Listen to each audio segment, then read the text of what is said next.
Buenas tardes, bienvenidos a esta quinta charla del Festival de Literatura.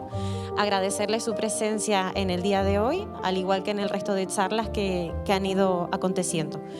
Para mí es un placer presentarles al director del Festival de Literatura de Lanzarote y también escritor, Carlos Battaglini, y a la invitada del día de hoy, Mónica Ojeda. Por último, invitarles a inscribirse a la última charla que tendrá lugar aquí, el próximo 3 de diciembre, con el escritor Ignacio Martínez de Pisón, con el que daremos finalización al Festival de Literatura. Muchas gracias por estar aquí, que disfruten de la charla.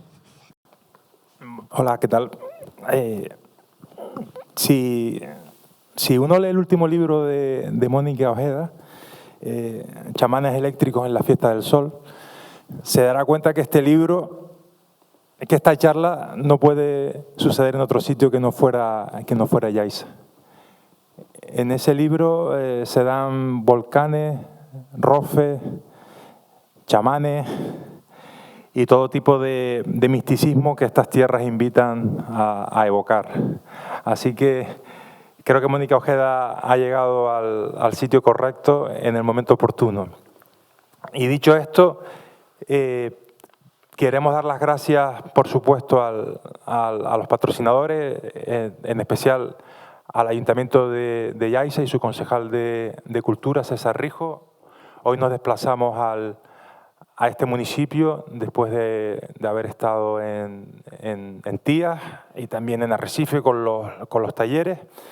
Hoy va a ser la primera charla que hagamos aquí, la penúltima del festival, con una escritora top, como se dice en estos tiempos, una escritora también poeta y una de las voces más destacadas del nuevo boom latinoamericano, del nuevo gótico andino, y parte de esa corriente de mujeres escritoras que actualmente están pisando muy fuerte, como pueden ser Mariana Enríquez o Samantha Schweblin, y muchas más, entre las que por supuesto se encuentra Mónica Ojeda. El estilo de Mónica, que luego le preguntaremos a ella, está entre lo lírico, lo poético, lo estético y muchas veces acercándose a lo perturbador, pero siempre con un fondo de belleza y de una intención literaria. Mónica Ojeda ha recibido muchos galardones y premios.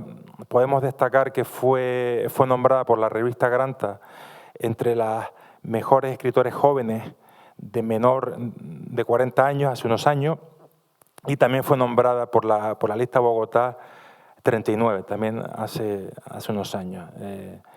También fue finalista del premio Bienal Novela Mario Vargas Llosa, entre otros reconocimientos. En definitiva, nosotros estamos muy contentos que Mónica haya aceptado nuestra invitación, porque creemos que es una escritora no solo de presente, sino también de futuro. Así que ya sin más dilación, le damos la bienvenida a Mónica Ojeda.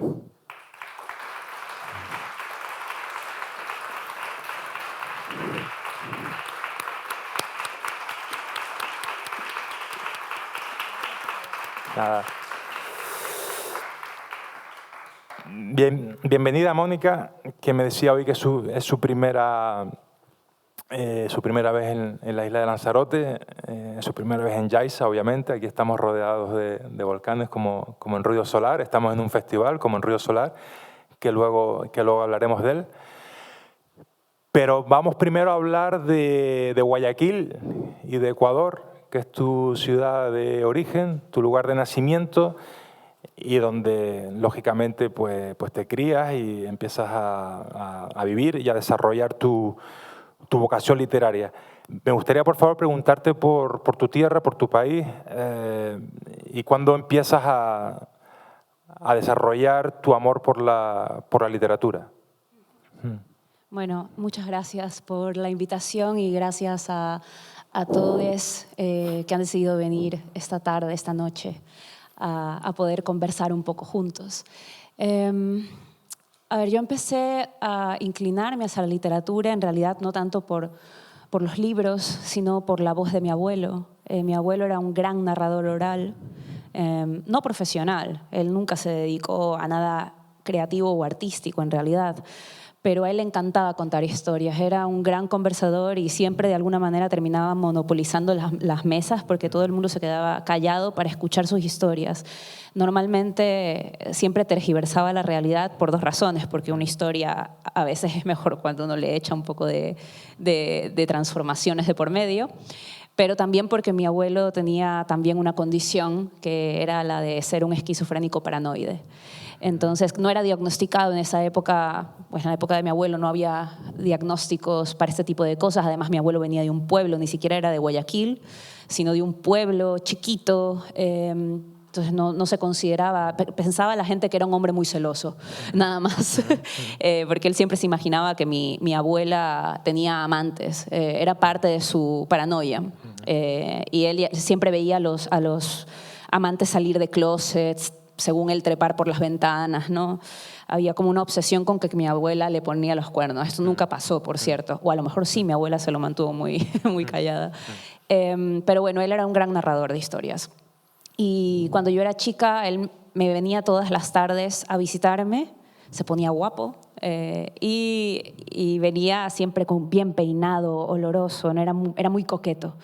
Y se sentaba conmigo a contarme alguna historia que por alguna razón siempre terminaba como doblándose. Era una historia que siempre terminaba yéndose hacia, como lo que tú comentaste, lo perturbador, porque él tenía delirios persecutorios. Entonces él iniciaba sus historias con la intención de contarle algo bonito a su nieta, pero de repente su delirio persecutorio entraba en el relato. Es un poco como el hecho de que la vida entra en lo que tú estás contando siempre, aunque pretendas que no, ¿no? Y entonces mi abuelo siempre empezaba con un tono de literatura infantil, de relato oral infantil, y el cuento se convertía en otra cosa totalmente alejada de lo que una niña debería escuchar en realidad. Y para mí eso era la literatura, era la voz desviada de mi abuelo, la voz que quería contar algo pero terminaba contando siempre otra cosa, que decía más de él de lo que él pretendía que dijera. Y a partir de eso, ya mucho más adelante fue que yo empecé a leer. Pero en realidad, incluso cuando ya por fin me senté a escribir, que además empecé a escribir muy pronto, cuando me senté a escribir por primera vez, no era tanto con ganas de imitar algún texto escrito, sino con ganas de imitar la voz de mi abuelo, ¿no? Después ya no, pero al principio sí fue eso. Fíjate, qué curioso. Eso de tu abuelo no lo sabía y a lo mejor pues, también puede explicar muchas cosas de lo que fue de lo que es tu obra y de lo que fue los libros que vinieron después de la voz de tu abuelo. Dices que empiezas a escribir muy joven. ¿Recuerdas más o menos a qué edad y qué tipo de textos escribiste? Sí, más o menos como a los 9, 10 años empecé a escribir, obviamente intentar escribir. Bueno, a veces siento todavía que estoy intentando escribir, sinceramente, pero bueno, a los 9, 10 años, con una voluntad de recordar los juegos que yo me inventaba con mi hermana, que eran juegos muy narrativos, por influencia también de escuchar tantas historias a través de mi abuelo en toda mi infancia. Mis juegos eran muy narrativos, siempre tenían una construcción casi aristotélica, ¿no? Inicio, nudo, desenlace siempre. Sí. Y entonces llegó un punto en el que la acumulación de historias hacía que se me olvidaran y yo quería volver a jugar esos juegos con mi hermana. Entonces dije, bueno, hay que escribir para recordar, ¿no? Y empecé a escribir con la intención de poder luego volver a jugar, ¿no? Y después ahí fue que me di cuenta de que esto se podía convertir, estos textos se podían convertir en cuentos. Así que ahí fue que empecé a escribir cuentos y me pasé toda la adolescencia escribiendo cuentos. De hecho, en la secundaria gané muchísimos concursos de cuentos intercolegiales, porque las profesoras en algún momento pillaron que yo escribía estas cosas y les pareció que, bueno, se podían mandar. No me preguntaban, simplemente ellas los mandaban. Y, bueno, eran concursos intercolegiales que gané. Y, bueno, esos cuentos creo que tengo profesores que a día de hoy los conservan. Yo no conservo nada de eso. Wow. No, obviamente están horribles, son los cuentos de una chica que está aprendiendo a escribir. Claro, y en papel todo. Claro, boli sí. Algún profesor me ha mandado así por redes sociales alguna vez una foto. Me dice, mira, tengo esto. Qué y curioso. yo, qué vergüenza. Da un poco de vergüenza, la verdad. Bueno, algún día igual se venden por millones de dólares en una subasta de Londres y... Primero, ojalá no, pero si eso pasa, que me den el dinero a mí. Sí. No, claro, por eso. Por favor. Que empieces a mirar eso con tu abogado. Después, mira, quería preguntarte, ¿cómo es la vida en el Guayaquil? Tú eres del 88, ¿cómo es la vida en Guayaquil en la década de los 90? Tu paso por la universidad, el instituto, ¿cómo es la vida allí? ¿Cómo lo recuerdas? Ay, pues mira, Guayaquil es una ciudad tropical. Es una ciudad que está atravesada por un gran río, que es el río Guayas. Es un río marrón, espeso como el río de la Plata. Hace poco estuve en Argentina y crucé el río de la Plata para ir a Uruguay, a Montevideo, y quise llorar porque me recordó al río Guayas, ¿no? Esos ríos como... Sí, como que el fondo está en movimiento y por eso es marrón, ¿no? Y es muy grande, es un brazo de mar, da directo al Pacífico. Y es un calor, como una ciudad de calor húmedo, en un territorio, un país que está atravesado por la cordillera de los Andes y que normalmente es un país que se define como, o históricamente se ha definido como andino, pese a que es también costero, pese a que es amazónico, pese a que es muchas cosas, ¿no? Pero hay una hegemonía ahí de lo andino porque la capital está en la cordillera. Y mi ciudad es todo lo contrario, no tiene nada de andino. Es una ciudad de la costa, es una ciudad húmeda, con ríos y manglares, por donde hay cocodrilos, donde hay muchas iguanas. Y es una ciudad, para mí, siempre históricamente, en toda mi infancia también y ahora más, pero siempre ha sido una ciudad bastante desigual. Y como lo que pasa en todas las ciudades en donde hay una extrema desigualdad, en donde la mayoría de la población vive en la pobreza o en la extrema pobreza, como consecuencia de eso es una ciudad violenta, ¿no? Claro. Donde hay desigualdad hay violencia, ¿no? Claro. Y yo crecí en un hogar de clase media, con padres que fueron a la universidad, la primera generación de ir a la universidad, mis padres, de su familia. Y bueno, ellos tenían como esas aspiraciones de clase, los que tienen los padres, justamente eso de ver a sus hijas que ojalá puedan tener más de lo que ellos tuvieron. Y entonces mis padres se esforzaron mucho en mi infancia para que yo pudiera ir a un colegio donde me enseñaran inglés. Mis padres no saben inglés y para ellas era obsesiva la idea de si ella aprende inglés, va a tener una mejor vida que nosotros, ¿no? Entonces yo asistí becada a un colegio de clase media que era privado. No fui a la educación pública para aprender inglés, justamente con el objetivo de mis padres. Y bueno, luego asistí a una universidad que es católica, todavía existe en Guayaquil esa universidad católica, aunque ya no pontificia. ¿Y qué estudiaste? Estudié comunicación social con mención en literatura. Porque yo quería estudiar literatura en realidad. O sea, como me pasé toda mi adolescencia escribiendo cuentos, tenía muy claro, o sea, yo a los 11 años ya estaba diciendo, quiero ser escritora, ¿no? Y mis padres, afortunadamente tuve padres muy increíblemente comprensivos, ellos aspiraban que yo tuviera una mejor vida, pero jamás me dijeron, de la literatura te vas a morir de hambre, no lo hagas. Siempre me dijeron, qué bien que quieras, o sea, están muy orgullosos de que tuvieran una hija que quisiera ser escritora. No sé por qué, a lo mejor porque les parecía, bueno, mi madre alguna vez quiso ser escritora, entonces le parecía, ay, ella va a poder hacer lo que yo no pude hacer. ¿Y tu abuelo lo llegó a saber? Mi abuelo lo llegó a saber, sí. Ya estaba muy mal, ya no sé si, o sea, estaba vivo, pero tenía momentos de lucidez y ya se iba, ¿no? ¿Y se pronunció? Sí, estaba orgulloso, ¿no? Era también él tenía mucho orgullo de eso. Y mi padre es ingeniero, mi padre en cambio era como, ¿qué es esto? ¿Qué es esto de escribir? Claro. Pero también lo respetó mucho. Y entonces tuve un apoyo, aunque también un apoyo con los pies muy en la tierra, ¿no? Mis padres siempre me decían, bueno, muy bien, te vamos a apoyar para que seas una escritora, pero tienes que ganarte la vida de otra manera, ¿no? No vas a vivir de esto, tienes que dedicarte a la docencia, lo más cercano, ¿no? Entonces me apoyaron mucho desde siempre, pero siempre con los pies en la tierra, de está bien que escribas, pero tienes que hacer otra cosa para poder alimentarte porque eso no te va a dar para alimentarte. Y cuando entré a esta universidad, a la Católica, yo entré, primero mi madre era profesora universitaria, entonces tenía también una beca por ser hija de profesora, la mitad no la tenía que pagar, la mitad de la pensión, y la tenía que sostener con altas calificaciones, obviamente. Si no tenía las altas calificaciones me quitaban la beca. Y estudié comunicación social porque mi ciudad, además esta es otra característica de Guayaquil, históricamente ha sido muy práctica. No había donde estudiar literatura en ese entonces. Ahora ya hay una Universidad de las Artes en Guayaquil, pero no existía la Universidad de las Artes cuando yo estudié. Y la opción más cercana que tenía de estudiar literatura era estudiar la carrera de comunicación social con la mención en literatura. Y fui directo a ella precisamente para tratar de estudiar lo más cercano a la literatura que yo pudiera estudiar. Claro. ¿De eso que fueron 4 años, 5 años? Sí, 4 años y medio quizás. 4 años. Sí, sí. A los 23 años ya me gradué. A los 23 años ya te gradúas y a partir de ahí te trabajas o...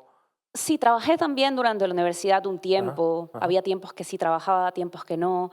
Pero cuando salí de la universidad entré a dar clases a un colegio para trabajar y en la mitad del año me dieron la posibilidad de la beca para poder venirme acá a estudiar en la Universidad Pompeu Fabra de Barcelona el máster en creación literaria. Claro. Y entonces dejé mi trabajo y me vine para Barcelona, me fui a Barcelona. Claro, eso también te iba, claro, eso, supongo que eso es un punto de inflexión en tu carrera, en tu vida. Yo he leído mucho sobre ese famoso máster de la Pompeu Fabra que me da la impresión de que tuvo una importancia suprema en tu vida. Entonces dice que te vas a Barcelona, tenías 23 años y cursas el máster. Vale, ¿qué tal ese impacto Guayaquil-Barcelona? Bueno, para mí fue como tú dices, fue un impacto por muchas razones. La primera razón era que psicológicamente para mí fue increíblemente estimulante estar en otro sitio donde tú no eres nada ni nadie para nadie, ¿no? Otras personas pueden sentir que esto es algo triste, para mí no, para mí era estimulante. Yo venía además de Guayaquil, de vivir con mi familia, con mi madre, con mi hermana y además de a veces agenciarme, no es culpa de ellas, a veces era culpa mía, agenciarme mucho yo, tener un papel de madre con mi madre y con mi hermana, ¿no? Entonces me ponía mucha responsabilidad a veces en esa relación, mis padres están divorciados, entonces a veces yo me ponía unas responsabilidades que nadie me asignaba, pero yo me ponía esas responsabilidades.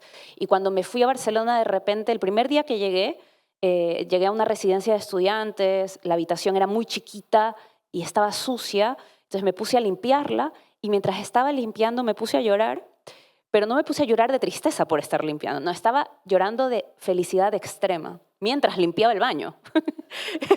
Y era como, ¿por qué estoy llorando tanto? Y ahí me di cuenta que lloraba así porque me sentía increíblemente libre. ¿No? Dije, es que ahora no tengo, en este momento, tenía 23 años y dije, no tengo que cuidar a nadie, solo a mí misma.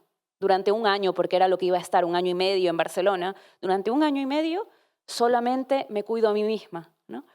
Y fue una sensación de vitalidad tremenda. Y luego, claro, ese fue el primer impacto. Segundo impacto, estar en una ciudad en donde yo podía caminar sin tener miedo de que me pasara nada. Claro. Que eso en mi ciudad natal no se puede hacer. O sea, caminas, por supuesto, la gente camina todo el tiempo en Guayaquil, ¿no? Pero claro, yo en Guayaquil he tenido experiencias difíciles estando en la calle. Y entonces ya uno camina en Guayaquil, pero camina con una tensión, ¿no? O al menos a mí me pasaba, no quiero generalizar, ¿no? Ya caminaba con una tensión, con un estado de alerta, a ver si alguien me está siguiendo, a ver si, por mis propias experiencias en la calle, ¿no? Y en Barcelona yo llevé ese cuerpo atemorizado también. Me pasaba que de repente tenía que pasar por unos callejones y me ponía de repente tensa. Cuando regresaba de la universidad por la noche a mi residencia, evitaba pasar por un parque porque la idea de atravesar un parque por la noche era impensable para mí en Guayaquil, ¿no? Y cuando lo comentaba con mis compañeras y mis compañeros en el máster me decían, pero no pasa nada, atraviesa el parque, está súper iluminado. O me decían, no pasa nada por esta callejuela.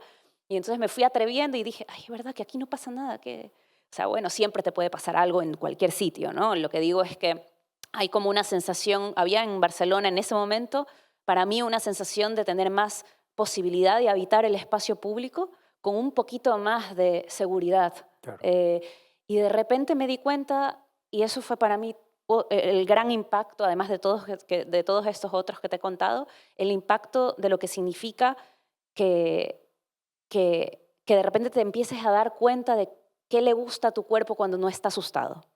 Porque cuando tú le tienes miedo a los espacios públicos, pues te crees que tienes un tipo de personalidad, te crees que no te gusta tanto salir, que no te gusta tanto salir a bailar o hacer un montón de cosas. No es que no te gusta, es que piensas en la consecuencia de, bueno, ¿y cómo me regreso a mi casa a esta hora? Tal, no puedo atravesar esta calle.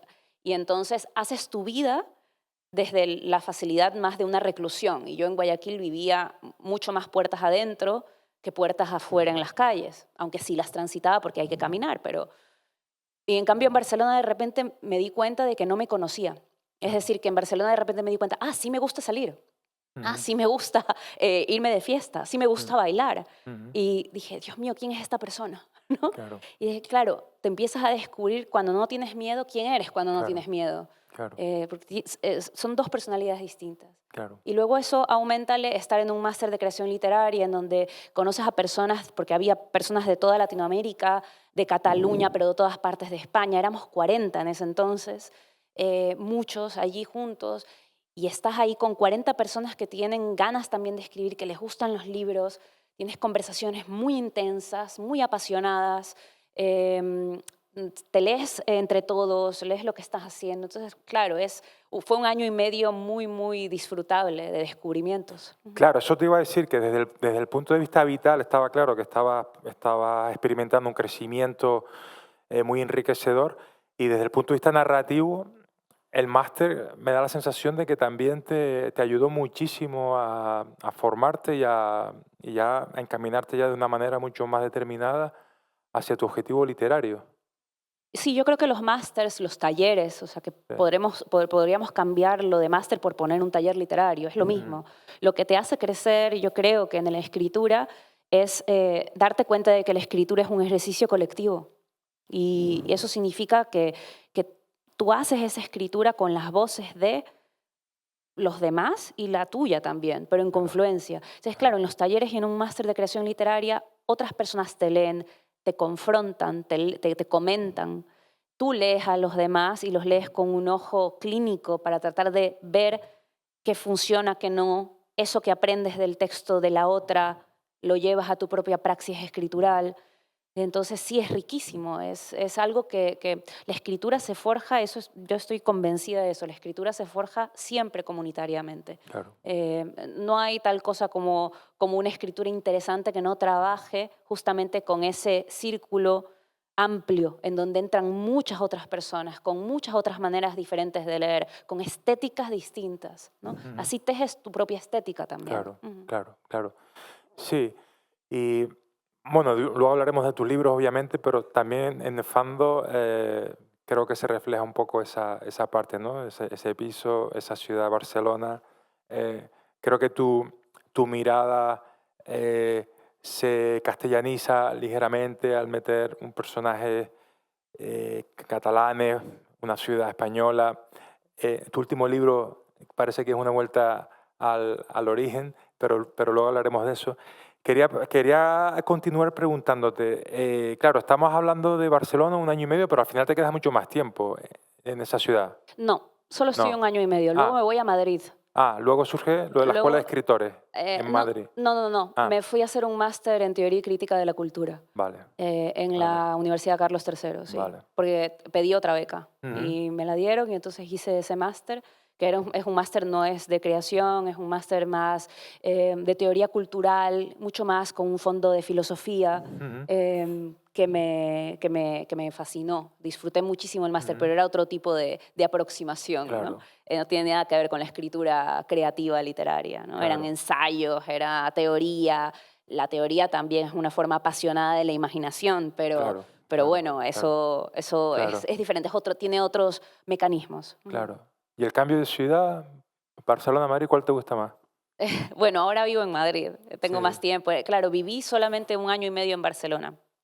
Y en Barcelona tengo a gente increíblemente querida, a mis editores de Candaya, claro. tengo a una de mis mejores amigas que es mexicana y que vive en Barcelona y lleva muchos años viviendo en Barcelona, está allí. Fernanda Melchor. ¿Mm?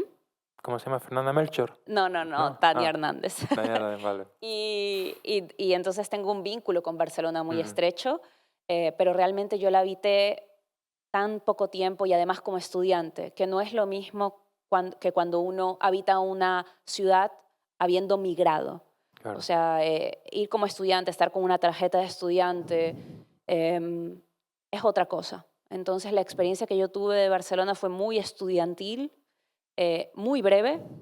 Yo no siento que puedo decir que conozca esa ciudad realmente. Yo creo que las ciudades tienes que habitarlas durante largos periodos de tiempo para realmente decir que las conoces. Mm, Tuve una intuición de la ciudad y desde la perspectiva estudiantil. Luego me fui a Madrid y la habité también como estudiante durante 1 año y medio también, pero en realidad yo conozco o empecé a conocer Madrid cuando años después, años más tarde, después de regresar a Ecuador, años más tarde decidí emigrar. Y ya ahí, migrando en Madrid, ya tuve como la sensación de empezar a conocer Madrid. empezar a conocer Madrid.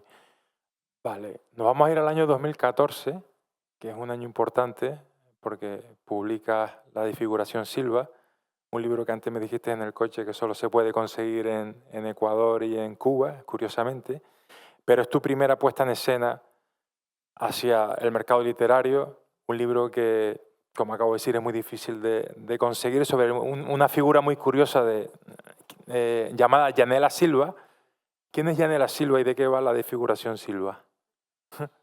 Bueno, sí, es mi primera novela Sí. y está solamente en Ecuador y en Cuba porque en Cuba ganó un premio que ya creo que ya no se da, es un premio que se llamaba Alba Narrativa. Ujú. Y es la novela que escribí en el máster de creación literaria de la Pompeu, por cierto. Lo entregué como trabajo final y después lo mandé a Cuba a ver si ganaba ese premio y la verdad es que fue muy emocionante porque después lo gané, me invitaron a la Feria del Libro de La Habana, conocí La Habana, fue maravilloso y se publicó en Cuba y después se publicó en Ecuador porque gané el premio en Cuba, ¿no?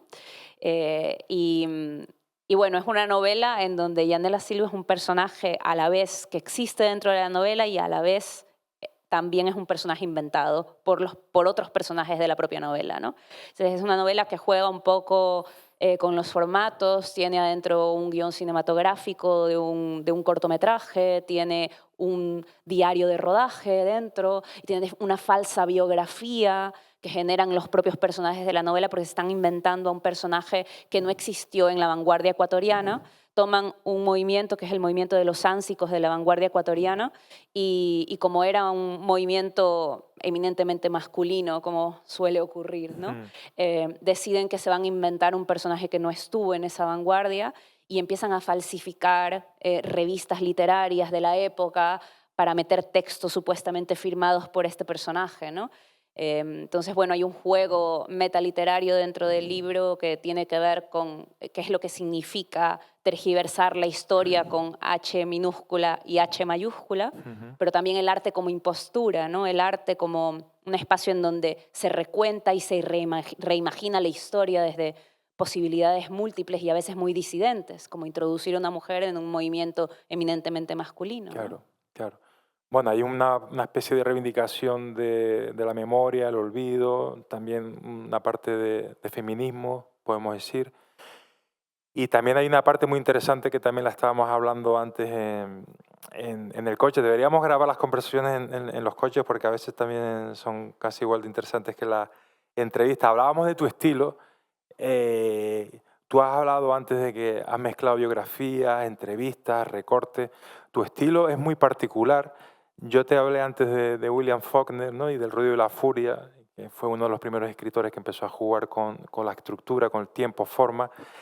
Y tú afirmaste con la cabeza, ¿no? Como que te identificabas con ese escritor porque tu estructura, tu estilo, no sigue siempre unos parámetros lineales, sino que combinas y fragmentas todo tipo de registros aderezados siempre de un componente lírico y estético muy, muy perturbador en ocasiones y muy vertical en otras. Sí, ahora se me viene a la cabeza una frase de Elizabeth Hardwick que decía que la estructura es sensibilidad, ¿no? Entonces, cuando tú agarras un libro y ves su arquitectura, la estructura que la autora te está proponiendo un tipo de sensibilidad, una manera por lo tanto, de acercarte táctilmente al acto de narrar, ¿no? De qué manera puedo contar esta historia. Y la forma no es nada más un mero artilugio o algo allí que parece que está desconectado del contenido, ni mucho menos, ¿no? La forma tiene que ver con una posible perspectiva de lo que estás narrando, ¿no? Entonces, a mí me parece algo como muy interesante. Cada vez que te sientas a escribir, estás tratando de encontrar una forma, una estructura diferente para contar en realidad lo mismo de siempre: la vida, la muerte, la enfermedad, el deseo, el despecho. Bueno, los temas que siempre nos van a preocupar como seres humanos, Claro. están constantemente repitiéndose, pero las formas van cambiando, ¿no?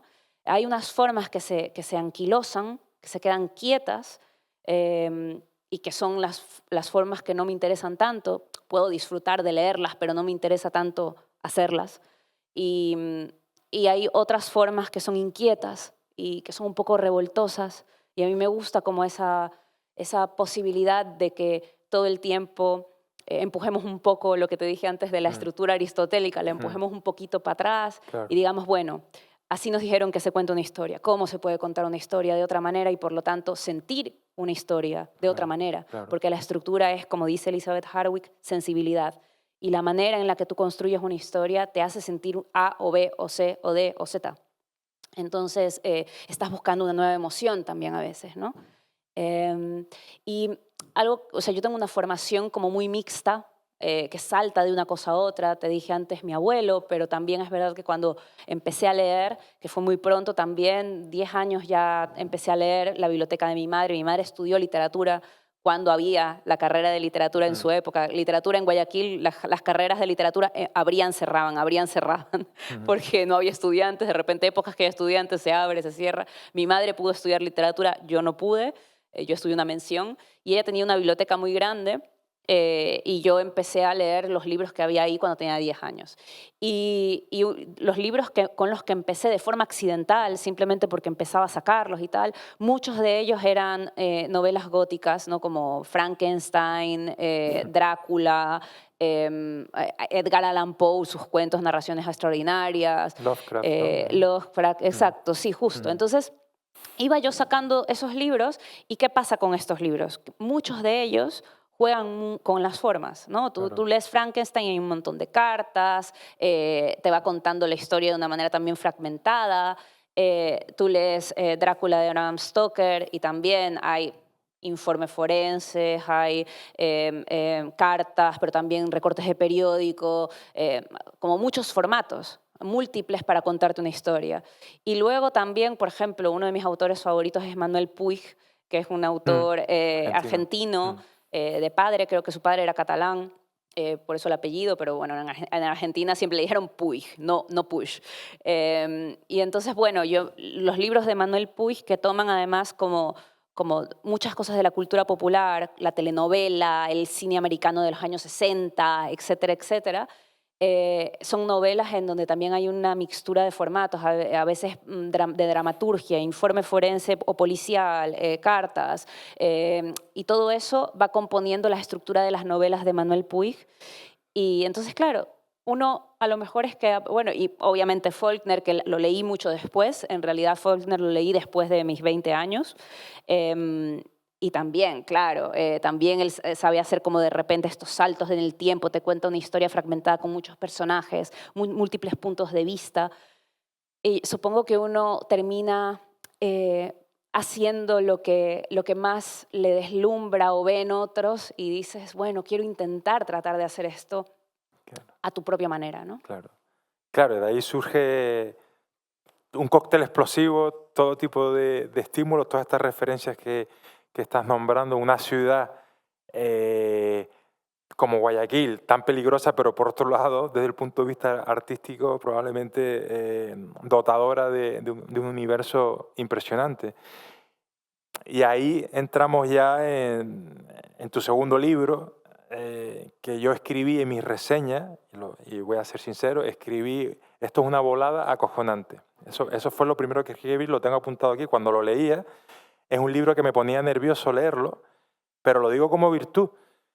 Lo digo como virtud porque si alguien te pone nervioso, su arte para mí es una virtud y muchas veces sentí que, como te dije antes también en el coche, que era como ver una película de Haneke.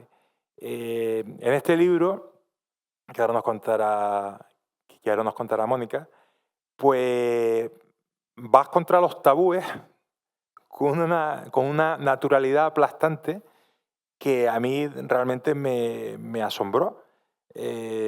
Nefando es un videojuego y hay un piso en Barcelona. Bueno, ahí lo dejo y tú nos sigues contando de qué va este libro que lo petó. Bueno, claro, esa es una novela que escribí en Madrid. Y es interesante eso, ¿no? Como a veces necesito estar en otro sitio para hablar del sitio Claro. del que quiero hablar. Nunca, no termino de escribir un libro que esté localizado en el sitio donde yo estoy en el presente, ¿no? Las novelas Mandíbula, que sucede en Guayaquil, lo terminé en Madrid, ya habiendo migrado acá. Chamanes eléctricos en la Fiesta del Sol, que ocurre en la cordillera andina de Ecuador, lo he escrito aquí, en España, también en Madrid. Y Nefando, que sucede en Barcelona, lo escribo en Madrid, ¿no? ¿Qué pasó? Bueno, claro, yo estaba terminando el máster en Teoría y Crítica de la Cultura y mi trabajo final en ese máster fue una investigación sobre las novelas pornoeróticas del Cono Sur en Latinoamérica durante las dictaduras militares, porque eran novelas eróticas que trabajaban con asuntos políticos muy, muy candentes. De hecho, eran novelas que estaban censuradas en sus países, ¿no? Y eran novelas que de repente, que a mí me parecían muy interesantes porque trataban de burlar ciertas censuras sociales en la propia narrativa, como estas dictaduras militares en el Cono Sur eran bastante con un discurso muy recalcitrante sobre lo que tiene que ser la feminidad, bueno, como pasó con Franco acá, y de repente allí en estas novelas las mujeres estaban totalmente en posesión de su sexualidad, hacían cosas que obviamente no estaban permitidas. Una novela como Amatista de Alicia Steinberg sucede en uno de los cafés donde se reunían las madres de la Plaza de Mayo, ¿no? En una novela como Lo impenetrable de Griselda Gambaro se desata una orgía en un juicio, entonces, que es el lugar en donde se ejerce la ley, ¿no? Entonces, me parecían como novelas muy interesantes e hice una tesis sobre esto. Entonces, leí muchos libros, muchos de ensayo y de novela sobre erotismo. Y de repente a través de eso llevé la conexión entre la violencia, el erotismo, la muerte, ¿no? Hay una cosa allí como de nexo. Y ni bien terminé esa tesis me puse a escribir Nefando. Y con Nefando quise hacer un ejercicio distante de lo que estaba haciendo con la tesis, pero al final terminó entrando parte de eso, porque Nefando es una novela en donde hay unos personajes de distintas partes del mundo, unos ecuatorianos, unos mexicanos, unos catalanes, que están compartiendo un piso estudiantil en Barcelona y que los fragmentos de todos estos personajes van narrando un videojuego, o la creación de un videojuego que estuvo en algún momento en Internet, pero que es un videojuego que fue bajado de la red por contener un contenido realmente pues, ilegal, ¿no? Contenido además de violencia hacia los niños, etcétera, etcétera. Entonces es una historia en realidad que va sobre ir averiguando qué es lo que tenía ese videojuego, por qué estos estudiantes de distintas procedencias deciden hacer este videojuego y su relación precisamente con el deseo, la violencia, el erotismo, el daño, y va tejiendo, digamos, esa especie como de y lo detectivesco, porque a lo largo de la novela vas a través de esos fragmentos descubriendo lo que hay en ese videojuego, ¿no? Exactamente. Eso fue un libro que se escribió en 2016. ¿Tú crees que, estamos en 2025, ¿tú crees que ese libro hoy en día tendría riesgo de ser cancelado? Sí. ¿Sí? Oye, Sí, que sería cancelado hoy, sí. hoy sería cancelado. Sí, bueno, o no, ¿O no? no lo sé. Yo no lo cancelaría, pero Yo creo que es un libro que en el momento en el que salió sí. también fue Mm, duro, es decir, tuve una vez una entrevistadora que a ella le había afectado mucho leer el libro estaba, como decimos en Ecuador, brava, ¿no? Que es molesta, ¿no? Estaba brava conmigo y cuando me hacía la entrevista me hacía preguntas como que se notaba que estaba enojada conmigo.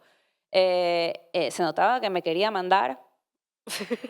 Y hubo un momento en donde me dijo, pero ¿a ti te ha pasado alguna de estas cosas que tú estás narrando? Como que con la ofensa de cómo osas hablar de esto si a ti no te ha pasado, tú no has recibido abusos de niña, ¿no? Cuidado con hablar con algo que no te haya pasado, a ti mismo en tu propia carne, ¿no? Eh, y, y yo recuerdo que salí de esa entrevista, además yo no solía ser entrevistada, y salí muy perturbada, ¿no? Como conturbada del efecto que había generado el libro, porque mm, como te dije en el coche mientras veníamos para acá, yo no escribí ese libro con ganas de transgredir nada, nunca me senté a escribir con el afán de voy a romper los límites sobre lo que se puede decir de alguna cosa, no, nadie me leía y yo en ese momento no pensé que nadie me fuera a leer. Pensé que me iban a leer 4 personas, ya con suerte logré que Candaya me publicara, entonces yo, ay, qué bueno, tengo una editorial.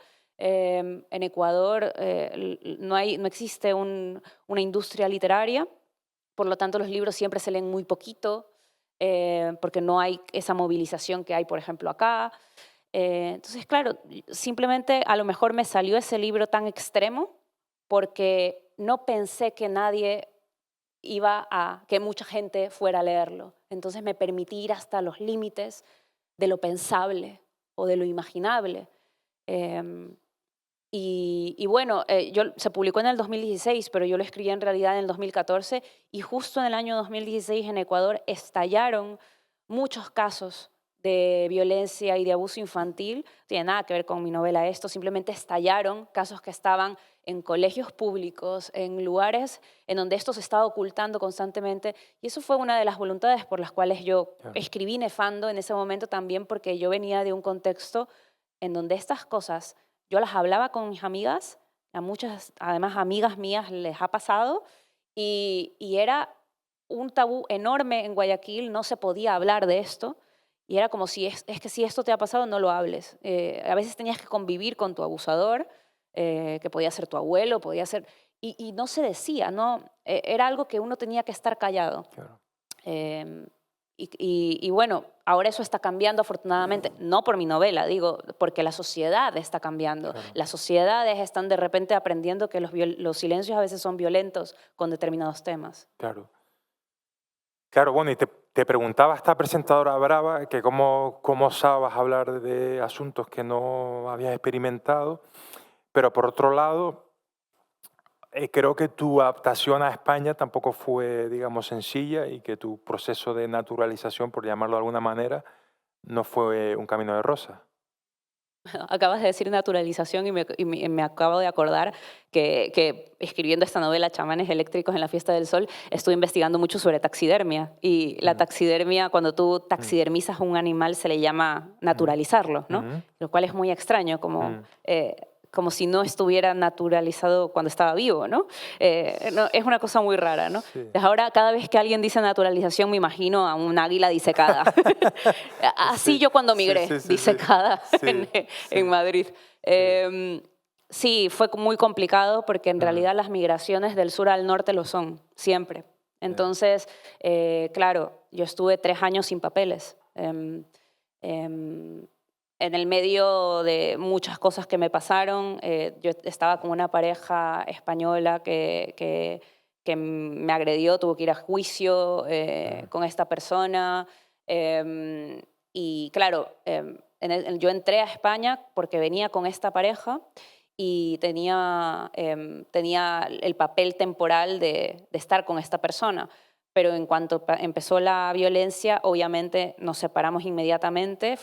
Yo no quería tener nada que ver con esta persona y perdí mis papeles. Entonces me quedé sin papeles. Y estuve 3 años en los que no podía salir de España porque si salía no me dejaban entrar. Lo cual es muy angustioso siempre para una persona que migra. Lo quiero amplificar para no hablar tanto de mí y hablar más de la experiencia migratoria común. Yo hablando con compañeras, con amigas de distintas partes de Latinoamérica que viven en Madrid, lo angustioso que es saber que estás tan lejos, a 13 horas, 14 horas de avión de tu casa y que toda tu familia la tienes allá, y lo angustioso que es pensar, y si le pasa algo a mi madre, a mi ñaña, a mi hermana, a mi padre, y yo no puedo tomar ese avión, porque o no tengo dinero para comprar de la noche a la mañana el pasaje, que es muy caro, y porque además después no me dejan entrar, estás en ansiedad constante. Psicológicamente eso merma mucho la vida, la calidad de vida de una persona, ¿no? Y sacar los papeles no es algo fácil. Y a mí me tocó una situación además privilegiada, porque muy pronto, el primer año que yo migré, que fue en el 2018, muy pronto conocí a mi actual pareja. Y mi actual pareja dijo enseguida, además nos estábamos conociendo, pero él es una persona muy concienciada con el tema migratorio y me dijo, pues nos casamos para los papeles y ya está. Nosotros no sabíamos si íbamos a durar, llevamos ya 8 años juntos, todo bien, pero en ese momento no sabíamos. Y yo venía del trauma de haber estado emparejada con una persona que me agredió, entonces no quería, intenté sacar los papeles por otra vía, con trabajo y todo, pero te lo ponen increíblemente difícil. Yo lo intenté hasta el último momento, hasta que ya se me acabó el plazo, y por más que conseguí un contrato, alguien que iba a hacerme un contrato laboral, ya me dijeron que no, que tenía que irme. Y yo dije, no me voy. Y bueno, entonces empezamos el trámite con esta pareja, que es la forma más fácil de sacar los papeles, pero es que no debería hacerlo. O sea, no deberíamos tener que casarnos de esta manera, ¿no? O sea, para conseguir papeles. En ese momento pues fue lo que pude hacer y bueno, fue así, pero fue muy duro. 3 años de mucha espera, maltrato institucional. Sí, la migración es muy compleja. Claro. Bueno, hoy en día Mónica Ojeda se le pone una alfombra roja en la mayoría de los sitios en España, o sea que esos momentos afortunadamente parece que son parte del pasado. En breve voy a decirle al público que si quiere preguntar algo o comentar algo, que va a ser su momento. De momento te voy a preguntar por otro libro inevitable, que tenemos que hablar de él, como es Mandíbula. De nuevo, una atmósfera también, no quiero decir oscura, pero también restringida. Una profesora que secuestra a una alumna. Sus razones tenía. Sus razones tenía. La profesora Clara, Mandíbula, Candaya. ¿Qué nos cuenta? Bueno, claro, decía antes que la había terminado en Madrid, Mandíbula, pero es verdad que la empecé en Guayaquil. Sí, fue muy extraño cómo empecé a escribir esta novela. Los libros son una cosa muy extraña.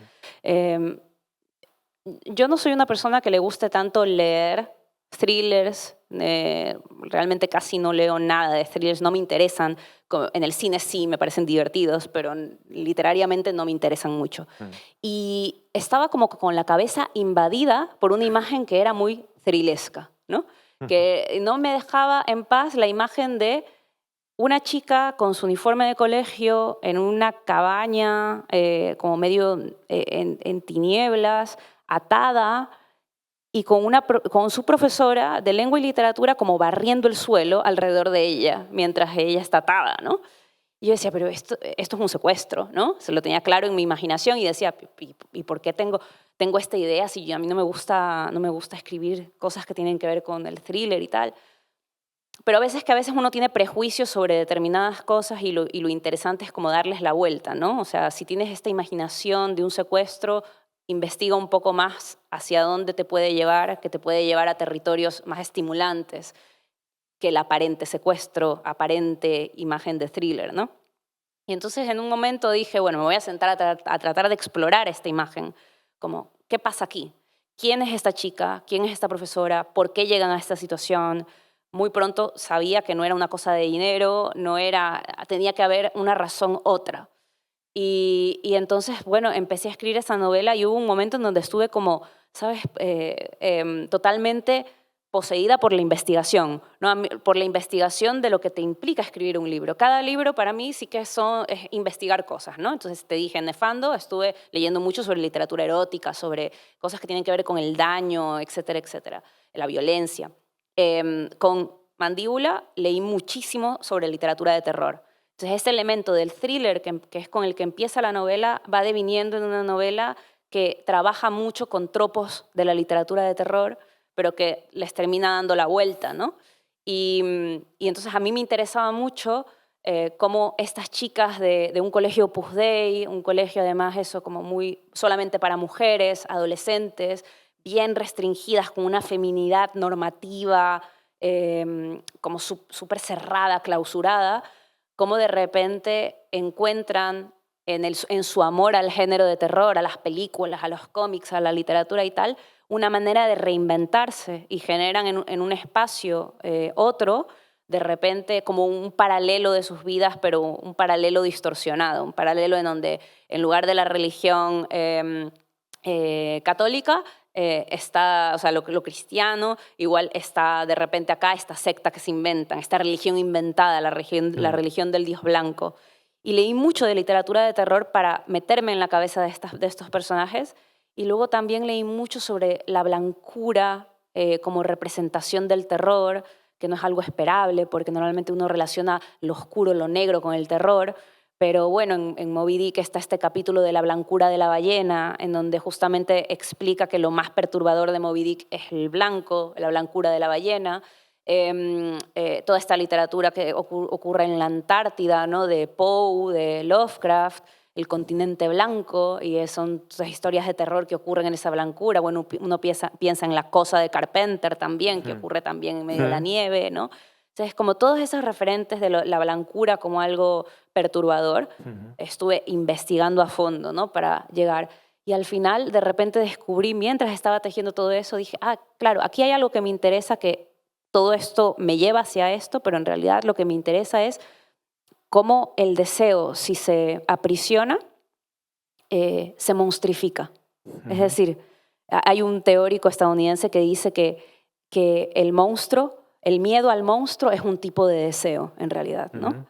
Y a mí, de repente, lo que me interesaba con esta novela era investigar el nexo entre lo monstruoso, una chica adolescente que pueda asustar, ¿no? No porque sea un monstruo de verdad, sino porque de repente se tuerza su feminidad hacia otro territorio, precisamente porque tiene un deseo negado, un deseo que le niega el colegio Opus Dei, sus padres, etcétera, etcétera, ¿no? Desde ahí explorar eso, de repente ya le vi sentido a la estructura del thriller, a la cosa del terror, todo de repente cobró sentido. Bueno, pero eso no lo puedes saber hasta que te sientas a escribir. Claro. No es algo que se planifica antes, es algo que investigas hasta que llegas de repente a un lugar que tiene sentido. Claro, claro. Bueno, pues ahí quedó ese librazo que es Mandíbula, editado por Candaya. La reflexión de Mónica al respecto, y ahora ustedes tienen que preguntar algo. Mira, aquí hay una persona que... a ver, espera que traigan por favor el micro. No, para que como se está grabando, si no, no se escuche.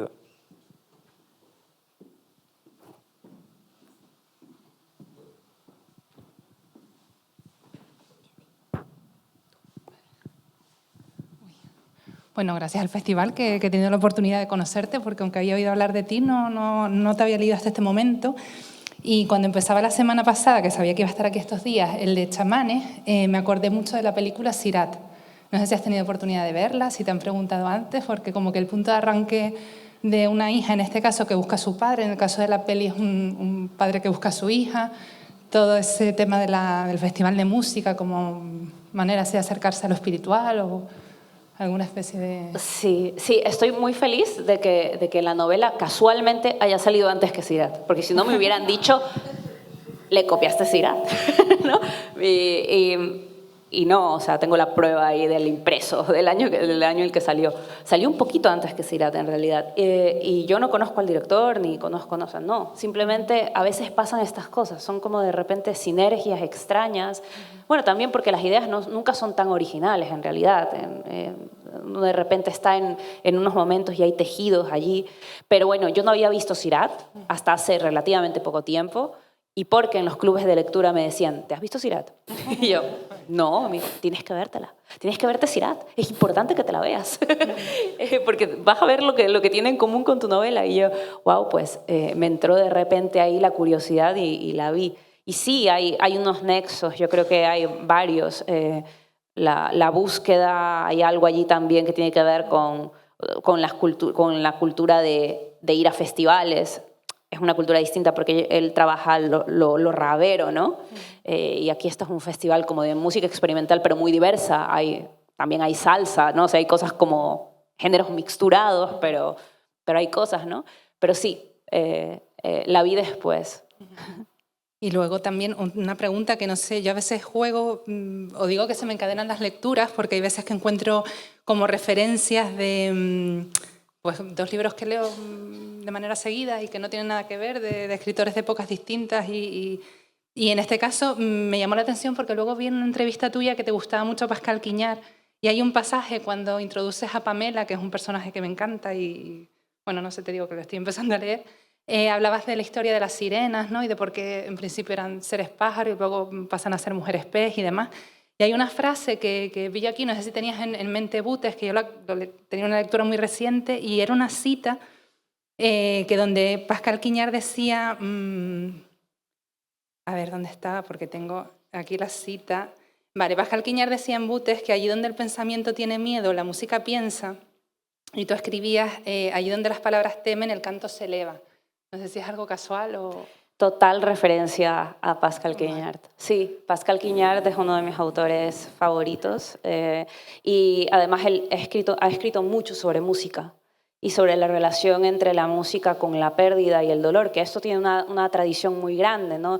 Ramón Andrés aquí, por ejemplo, tienen acantilado este libro que se llama Filosofía y Consuelo de la Música, en donde habla sobre la tradición teórica y filosófica de relacionar la música como una forma de consolación, sobre cómo la música nos consuela, ¿no? Y esto es algo histórico dentro de la música y también muy político, ¿no? O sea, en muchas comunidades afroecuatorianas, en todas, tienen cantos para los difuntos, según si es un difunto niño, si es un difunto adulto, y cantas comunitariamente, por ejemplo, para poder lidiar con la pérdida.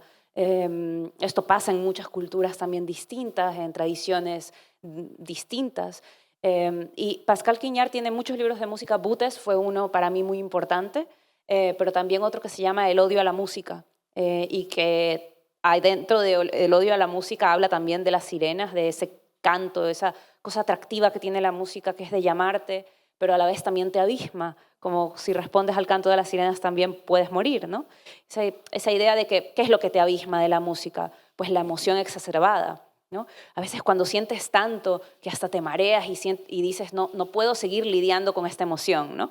Y es algo que pasa a veces con la música, ya sea porque de repente conectas con un dolor muy antiguo o muy presente, o con unas ganas de vivir rabiosas y excitantes, que te hacen de repente estar como casi en una especie de éxtasis, ¿no?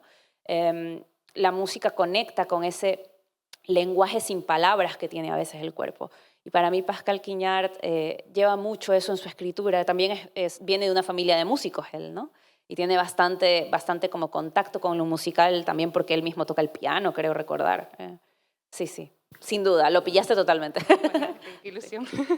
Muchas gracias. Me alegra más que te haya preguntado por este libro, que fue el que dije yo al principio que parece que podría transcurrir en Yaiza perfectamente. Me da pena que Mónica no haya visto los paisajes de Yaiza porque cuando vinimos ya era de noche, pero seguramente mañana... Bueno, mañana no, pero vas a tener la oportunidad de verlo en internet y seguramente vas a estar de acuerdo conmigo. Volveré para quedarme más tiempo, vendré de vacaciones, en algún momento. Ya vendrás con Alex y les daremos una vuelta. ¿Más preguntas? ¿Que alguien quería preguntar a alguien por ahí? Hola. Hola. Dijiste que empezaste, tus primeras lecturas eran de literatura gótica, que no lees thriller, y me gustaría saber pues, qué tipo de literatura lees actualmente y cuánto tiempo dedicas a la lectura, y también cuál es tu autor o autora imprescindible que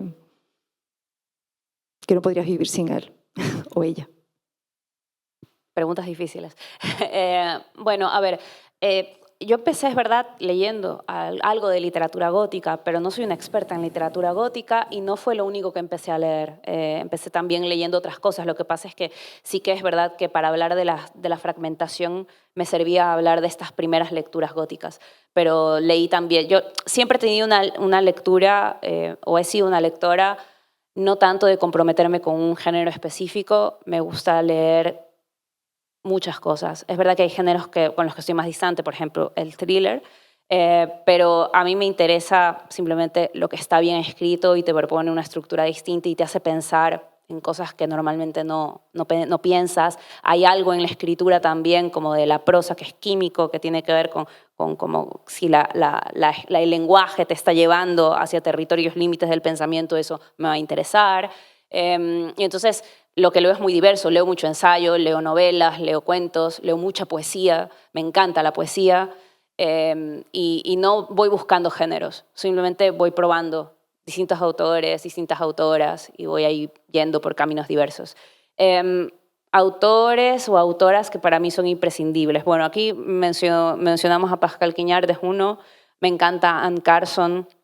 Hay una poeta uruguaya que para mí es fundamental, que es Marosa Di Giorgio. Me encanta lo que ella hace. David Foster Wallace para mí fue muy importante. Todavía a veces lo releo y me conmuevo mucho. Es un autor que me conmueve. Y no sé, es que podría seguir nombrando, en realidad muchos, porque no tengo un autor o una autora favorita. Bueno, mencionaste Faulkner antes. Estoy ahorita releyendo Luz de Agosto, que es un libro que leí hace 15 años. Entonces tenía muy borrada en la historia en mi cabeza, tenía como fragmentos que no se me olvidan nunca, como esa mujer embarazada que va buscando al hombre que la embarazó porque le dijo que iba a volver y no volvió, y está caminando por una carretera así embarazadísima, sin zapatos, con las botas en la mano, como muy vulnerable y a la vez muy, muy fuerte, porque ella es la que busca, ¿no? Está en un lugar pasivo, ¿no? Y recordaba eso, ya me había olvidado casi todo lo demás, ¿no? Recordaba otras cosas fuertes que no digo para no arruinar la novela para quienes no la hayan leído. Y he regresado a leerla porque Faulkner, por ejemplo, es un autor que me gusta mucho. Virginia Woolf, Marguerite Yourcenar.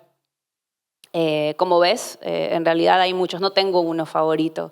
Solo muchas literaturas que me sorprenden por lo genuinas que son a veces, por lo raras, por lo arriesgadas, como narrativas a veces audaces, ¿no? que se atreven a hacer algo como desde un lugar genuino de búsqueda, sí, te diría eso.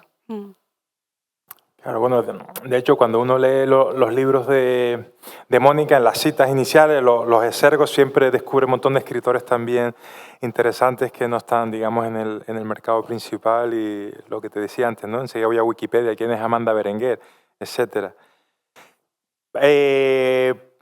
Vamos un poco con las últimas preguntillas, así que es que hay tanto por preguntar, pero quiero preguntarte por tu libro de cuentos, Las Voladoras. Ese cambio de registro de novela a cuento, que son también 8 cuentos también fuertes, no quiero decir terroríficos, pero también con tu impronta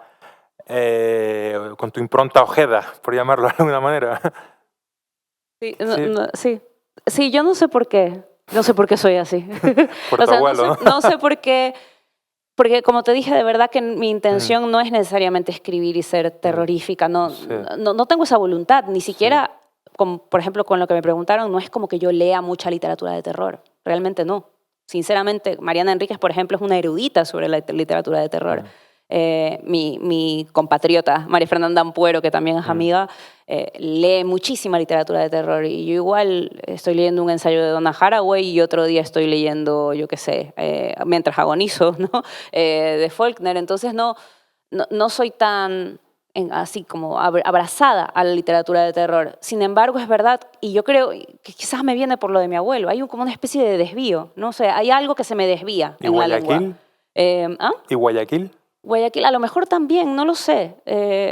No sé si es tanto el espacio como la manera en la que el cuerpo se relaciona con el espacio. Entonces ahí hay también una relación que yo no quiero universalizar, no quiero decir que Guayaquil es una cosa. Mi Guayaquil es algo que para otros no es, ¿no? Claro. Pero sí, con las voladoras sí que hubo como para mí un intento de trabajar con, de repente, leyendas orales de los Andes, pero llevarlas a la contemporaneidad, pensar cómo son las humas, que son como las brujas andinas, que según la leyenda separan la cabeza del cuerpo, a voluntad, y cómo puedo ligar esto, por ejemplo, con un femicidio, que es algo que pasa lamentablemente en Ecuador mucho. Entonces eso, conectar lo que viene de la sabiduría popular con acontecimientos contemporáneos.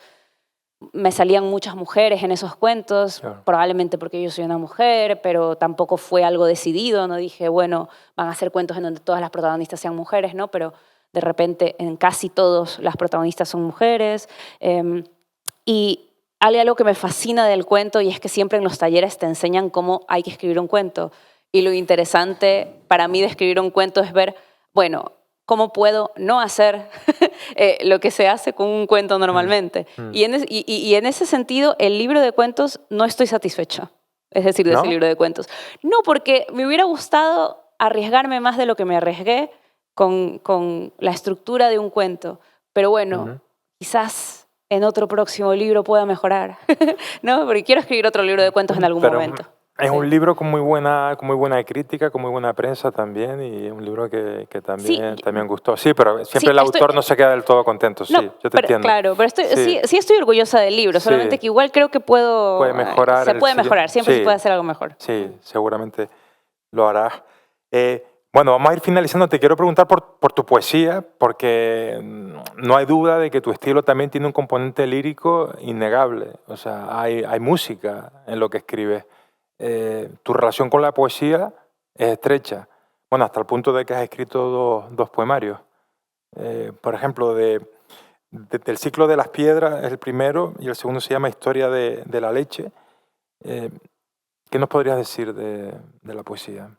De lo que es para ti, ya sé que de lo que es para ti la poesía, de la importancia que tiene en tu obra y estos poemarios en concreto. Bueno, mira, una de las primeras cosas que a mí me impactaron como lectora fue un poema de Marosa Di Giorgio que encontré en una carpeta antigua de mi madre. Era un poema que mi madre había transcrito, sí, creo que lo había transcrito como en una hoja. Tenía varios poemas sueltos y este poema estaba en esa carpeta y yo lo leí. Yo hasta ese momento, tenía 15 años a lo mejor, hasta ese momento yo había leído narrativa, no había leído poesía casi nada y lo que había leído ni fu ni fa, ¿no? Como no me había impactado tanto, tenía 15 años.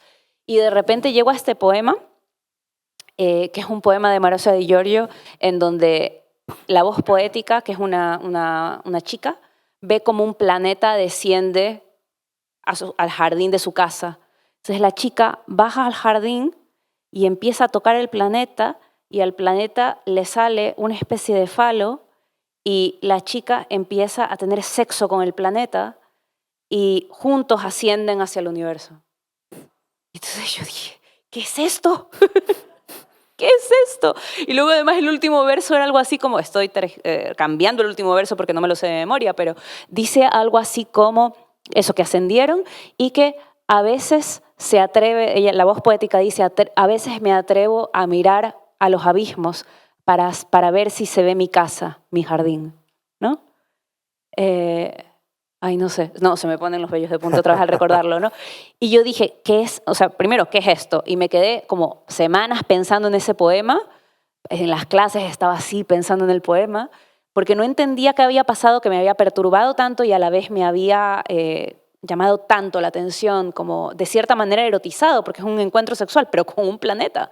Entonces, había algo como perturbador, pero a la vez atractivo. Y entonces, bueno, no es que buscara yo a esa autora porque no tenía libros en la biblioteca de mi madre y no volví a encontrar en Guayaquil libros de Marosa Di Iorio, sino años después cuando estuve en la universidad. Y en la universidad de repente editaron una antología de Marosa Di Iorio en Guayaquil que se llamó La Edad Anaranjada y dije, claro, esta es la autora del poema del planeta. y entonces me leí esa antología y ahí ya no pude parar. Y de repente empecé a leer poesía, pero buscando una cosa que a mí me parece como que hace la poesía, y es que de repente es capaz de efectivamente generarle una torsión al lenguaje para que de repente la realidad sea más real que nunca, ¿no? Bueno, como dice Amanda Berenguer, tiene este verso que abre Nefando que dice, si piensas, se desnuda la manzana, ¿no?